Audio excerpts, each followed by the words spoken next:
Let's make some gourmet ramen noodles, aka Indomie noodles. Start by boiling water, soak your Indomie, and once it's almost soft, drain the water and set aside. Add a sachet of your seasoning, mix it up, and keep that. Next, chop any veggies of your choice. Saute that in a little bit of oil. Season it with the remaining of your Indomie seasoning.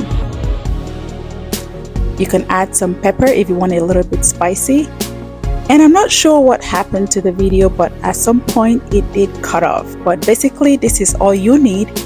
Put your noodles back in, stir it, and taste it to make sure everything is seasoned properly. My husband do like stew in his noodles, so I did mix up a little bit of goat meat stew and boil some eggs, and there you have it. This is delicious and it doesn't look like Indomie. Enjoy! If you do like this video, kindly like, share and subscribe. See you in the next one. Bye!